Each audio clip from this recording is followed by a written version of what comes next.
Boa noite, eu sou a Stephanie e vou falar sobre a cadeia respiratória mitocondrial e a fosforilação oxidativa. Sou componente do grupo 3 e vou começar a introduzir o assunto.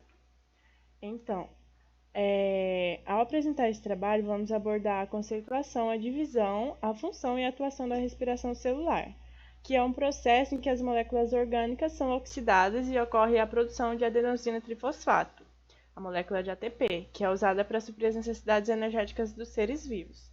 E vamos ver primeiro que a respiração celular é dividida em 3 etapas: a glicólise, o ciclo de Krebs ou o ciclo do ácido cítrico, e a fosforilação oxidativa. E vamos dar mais ênfase à terceira etapa, que foi a temática definida pelo professor. Que a terceira etapa é a fosforilação oxidativa. Só que eu vou começar com a introdução das primeiras etapas até como a gente chegou na fosforilação. Então, a respiração celular ocorre onde? Ela ocorre na mitocôndria. Aqui podemos ver a anatomia da mitocôndria. A mitocôndria, ela possui cristas mitocondriais, onde a gente vai ver mais adiante, onde ocorre alguns processos. A mitocôndria, ela tem uma membrana externa. A membrana externa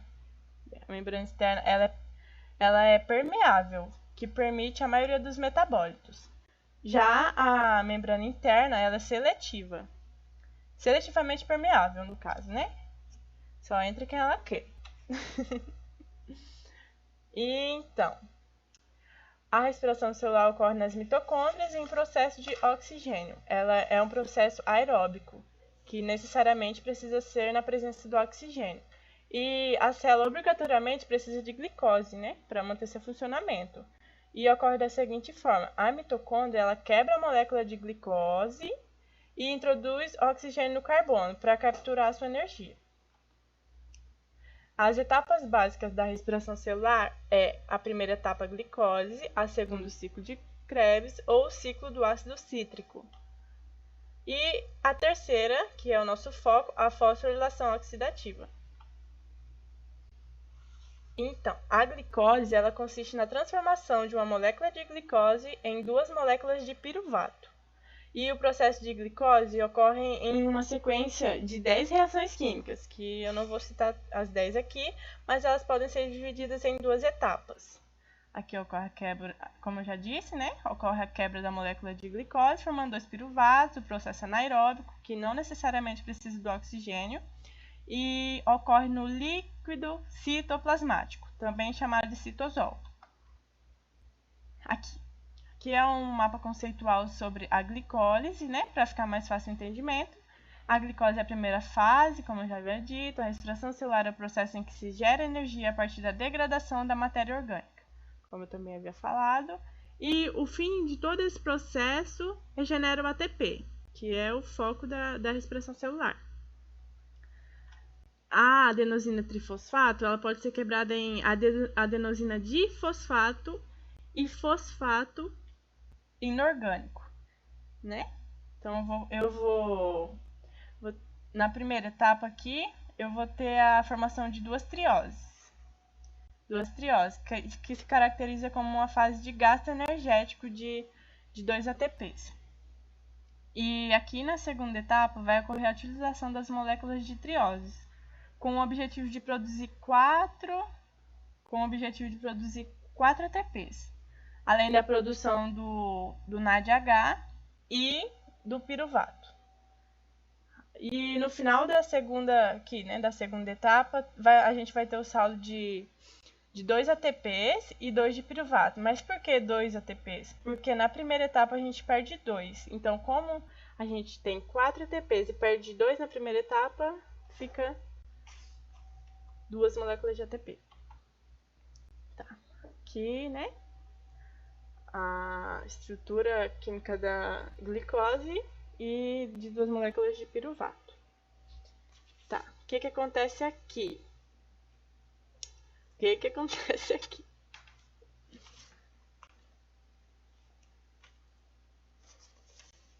Oh, pulei. Tá, aqui. Aqui eu vou pegar duas moléculas de ATP e vou juntar com o fosfato inorgânico, que vai produzir o ATP. Tá? Tá bom. O ciclo de Krebs, ou ciclo do ácido cítrico. Então, ele ocorre na matriz mitocondrial. O ciclo de Krebs ocorre na matriz mitocondrial, né? Como eu já havia falado na anatomia da mitocôndria. E a etapa a primeira etapa, né, do ciclo de Krebs, ela é uma etapa preparatória, que começa com o piruvato, né, que é o resultado da glicose que consistiu lá na primeira etapa, na transformação de uma molécula de glicose em duas de piruvato. Tá, aqui no ciclo de Krebs ocorre a oxidação do acetil coenzima A. O ciclo é constituído por 8 etapas, que eu vou falar no próximo slide. Quais são elas? E cada etapa é catalisada por uma enzima específica, que eu também não vou entrar muito a fundo do assunto. Será produzido no ciclo 2 CO2, 3 NADH, 1 FADH2 e uma guanosina trifosfato, GTP, guanosina trifosfato. Aqui, o ciclo de Krebs ou o ciclo do ácido cítrico. É um mapa conceitual sobre ele para ficar mais fácil de entender. É a segunda fase da respiração celular e ocorre aqui dentro, na matriz mitocondrial. A primeira fase preparatória também, como eu havia falado, que vai transformar o piruvato. Aqui, o acetilcoenzima A vai participar da primeira reação do ciclo. A primeira reação, como eu havia falado, que tem 8 reações, o acetilcoenzima A é a primeira, o ácido cítrico é a segunda, o cetoglutarato é a terceira, o succinilcoenzima A e o succinato. Aí, fumarato, malato e oxaloacetato. E cada glicose libera 2 moléculas de piruvato. Então, no caso, logo ocorre 2 ciclos, então tem que ser multiplicado por 2. O produto final, como eu havia falado no slide anterior, do 2 CO2, 3 NADH, 1 FADH2 e uma guanosina trifosfato, igual a ATP. Vou pular isso aqui, que é o assunto da outra colega. Tá aqui, nessa parte. Aqui temos a cadeia respiratória, né, que ocorre dentro da mitocôndria. E tá, vamos ver aqui. Opa. Dentro da cadeia respiratória vai ocorrer a maior produção de adenosina trifosfato, que vai ocorrer dentro da matriz interna. Cada proteína dessa tem um nome específico. Essa daqui é a NADH desidrogenase, a ialbiquinona, o complexo citrocromo e o citrocromo sintase. E essa última aqui a gente não pode esquecer que ela é a mais importante de todas, porque ela faz o papel de turbina. No caso, ela faz uma grande produção de ATP. Essa aqui é a ATP sintase. A ATP sintase vai produzir as moléculas de ATP, as moléculas de energia. Aqui. O NADH ele vai participar desde a primeira transferência de elétrons, aqui para o NADH desidrogenase. Aí ele vai liberar 2 elétrons aqui, e esses 2 elétrons vai pular aqui para a ubiquinona, vai passar pelo citrocromo e vai passar aqui para a ATP sintase. Só que uma hora a cadeia respiratória já vai estar muito cheia, vai estar lotada de elétrons. Vai acontecer o quê? Esses elétrons vão ser partilhados e vão liberar hidrogênio. Aí, aqui, quando a cadeia estiver superlotada, o que vai acontecer? O oxigênio vai entrar em ação. Vai ser liberado 2 moléculas de hidrogênio, quando esses elétrons for liberado aqui, vai ser liberado 2 moléculas de hidrogênio. Aí, o oxigênio vai capturar essas duas moléculas e vai formar H2O. No caso, é a água. Aí sempre vai acontecer esse processo. Vai soltar aqui os prótons, né? O H+, vai liberar aqui e o oxigênio vai fazer o papel de capturar esses elétrons, que vai ser liberado aqui quando a cadeia estiver lotada. Tá, mas por que que os elétrons ficam pulando de cadeia de proteína para proteína? Tá, por quê? Porque quando eles pulam, os prótons vão deixar o meio mais ácido, e o meio mais ácido vai liberar uma enzima chamada de ATP sintase. Vai liberar a enzima ATP sintase, que vai produzir vários ATPs. É mais ou menos isso. Gaguejei, mas saiu. Isso aqui a colega vai falar. Aqui também um mapa conceitual. Coloquei vários mapas conceituais para facilitar. A respiração celular, 3 fases. Primeira, glicólise, também ocorre no citosol. Ciclo do ácido cítrico, ocorre na matriz mitocondrial. A terceira, fosforilação oxidativa. Tá, mas por que fosforilação oxidativa? Tem um significado, né? Que no caso é o adicionamento do fosfato na presença do oxigênio. Aí a visão geral, aqui vemos a mitocôndria, aí a glicólise gera 2 piruvatos, né? 2 fases, vestimento e compensação, primeira e segunda etapa. A oxidação do piruvato gera acetil-CoA, aí o ciclo do ácido cítrico, 8 etapas, fosforilação oxidativa, o transporte de elétrons e quimiosmose, que vamos falar mais adiante. Aí a rota metabólica garante liberação de energia, rendimento de ATP, glicólise igual a 2 ATP.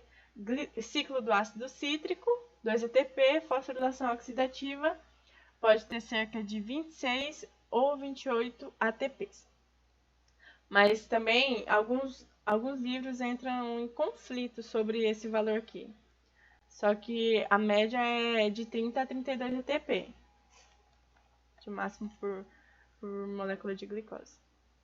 Então é isso, muito obrigado. Até o retorno das aulas. Estou com saudades. Muito obrigada.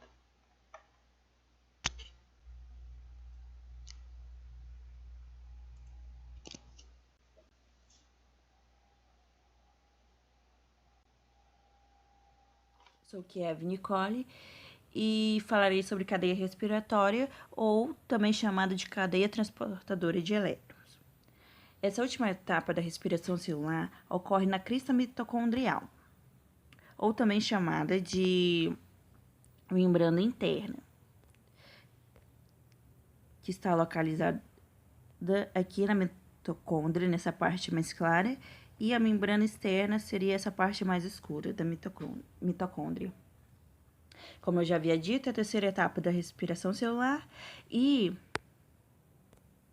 a fosforilação oxidativa só ocorre nos seres aeróbicos, ou seja, nos seres que precisam de oxigênio para respirar. A cadeia respiratória gera energia em forma de ATP.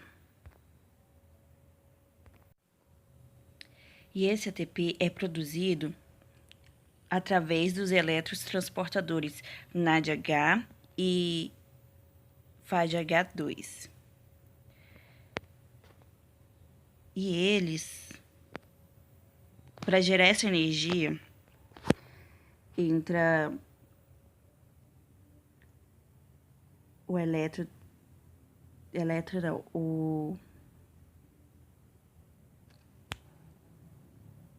H+ de dentro da mitocôndria, da membrana interna, vai para a membrana externa e voltando esse H+, assim produzindo o ATP.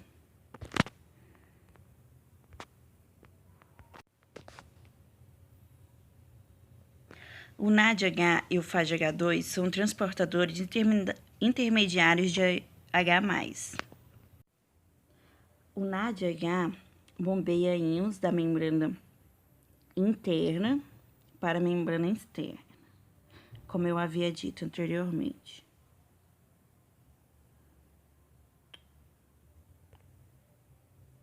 A mitocôndria contém uma série de catalisadores, conhecida como cadeia respiratória, que coletam e transportam seres equivalentes redutores. O sistema mitocondrial, que acopla esses equivalentes redutores à geração de um intermediário de alta energia, que no caso é o ATP. E esse ATP é denominado fosforilação oxidativa. A fosforilação oxidativa capacita os organismos em comparação com os aeróbios. A captura uma proporção maior de energia disponível dos substratos respiratórios. A teoria quimiosmótica oferece uma compreensão de como o processo é realizado. Certas drogas, como amoparbital, e venenos como cianeto e monóxido de carbono inibem a fosforilação oxidativa, geralmente com consequências fatais.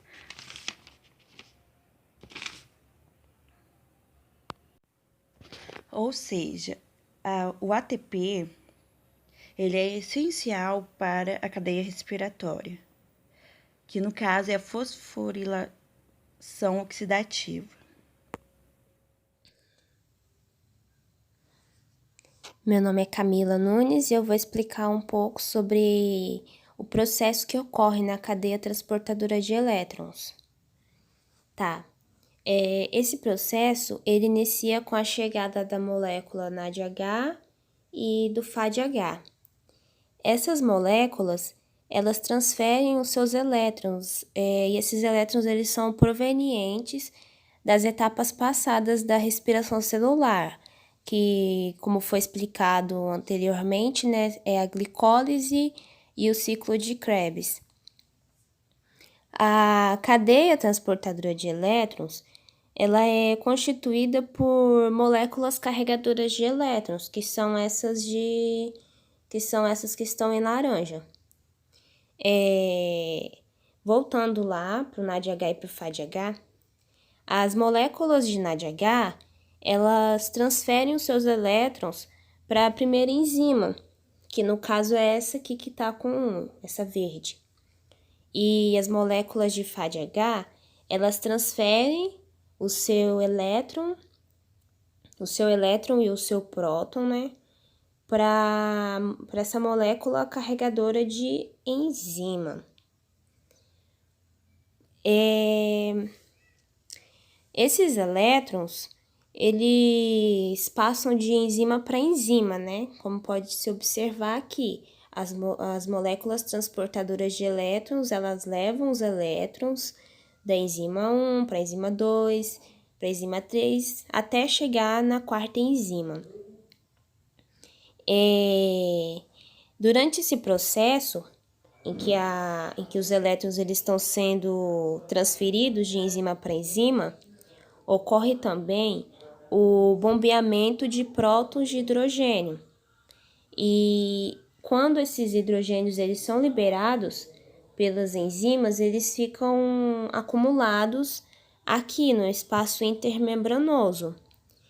Esses elétrons, os elétrons que foram liberados, que foram passados de enzima para enzima, quando eles chegam na quarta enzima, eles são liberados e eles se ligam a esse oxigênio que está aqui embaixo, esse de verde.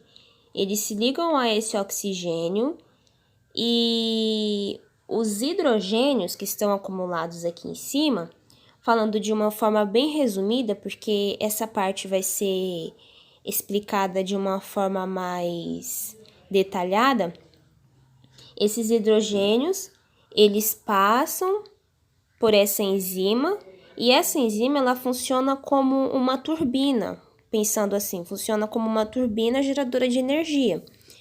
E quando eles passam, eles giram essa parte aqui. Pera, deixa eu mostrar aqui. Eles giram essa parte aqui e há a formação de ATP.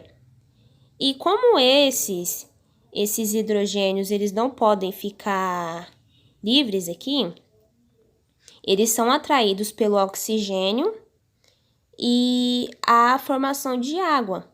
E aqui se encerra, né, no caso, se encerra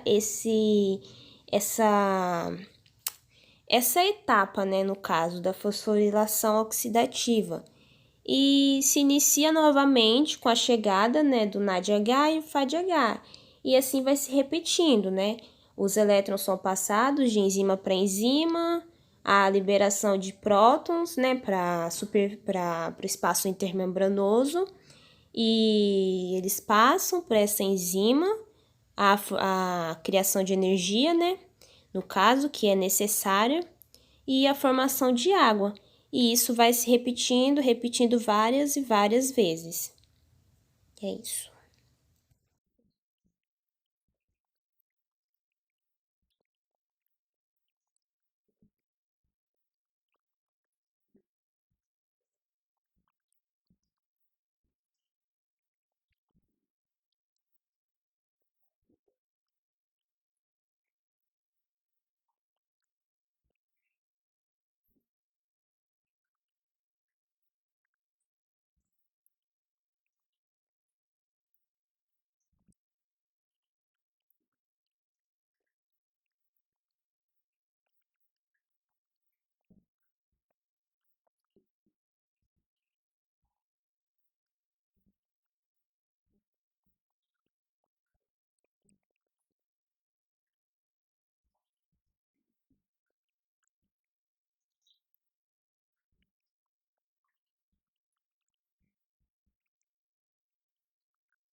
Formação de acetil coenzima A. Cada molécula de ácido pirúvico ainda possui uma quantidade muito significativa de energia. Na presença do oxigênio de cada molécula do ácido pirúvico, entra na mitocôndria e, ao nível da matriz, é convertida em acetil coenzima A. Nesse processo ocorrem os seguintes fenômenos. O CO2 é removido da célula de ácido pirúvico, isso é, ocorre uma descarboxilação, formando-se uma molécula com somente 2 átomos de carbono.